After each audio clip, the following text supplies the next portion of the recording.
told me this decision, like, so I was on his podcast, you interviewed me, and I haven't seen it. And you made some decisions about that show and interview. And can you explain that? Because I think it was very intelligent and very, I don't know, that is the business part of it, where you had to cut something that you really love to do because it wasn't bringing the value that you wanted. Yeah, I'm happy to talk that. That was like so me and Brant were talking about this because I had an original podcast that I was interviewing. I was interviewing lots of people, and that was really, really great, and the show did really well.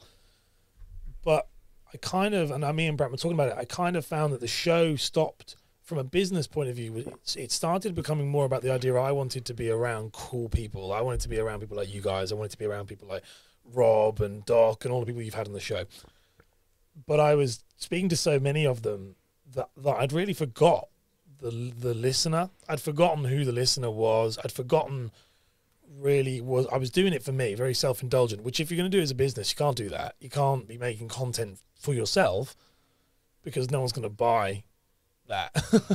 And so I had this hard decision, and it was again with my wife on a dining room table chatting and going, you know, I'd interviewed you, and because that's me and you were chatting about it, and I said I interviewed you, but the problem was I then kind of had to sit down and look at my show, and I was like, this is not my best work, and actually I need to make this about, I laser focus it down, talking about being able to transition. Right.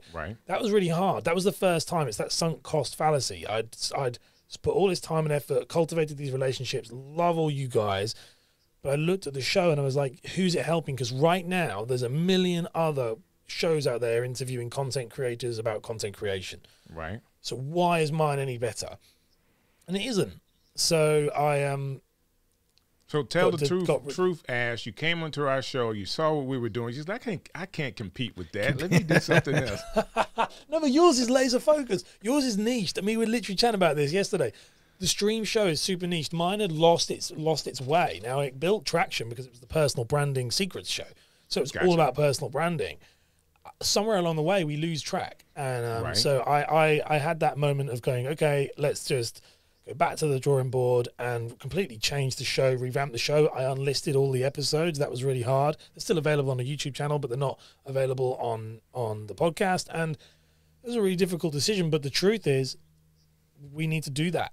Sometimes, if we're in the business of being creators, not in a hobby, we have to be willing to be self-aware, to look at what the market is, what the gap in the market is, and I could fill it. And every moment that was not, and I don't want to get too deep into that, but it was just a hard decision. But my gosh, in 6 weeks of doing it, completely changed the trajectory of the business already. Wow. And that I think you have to be willing to do that.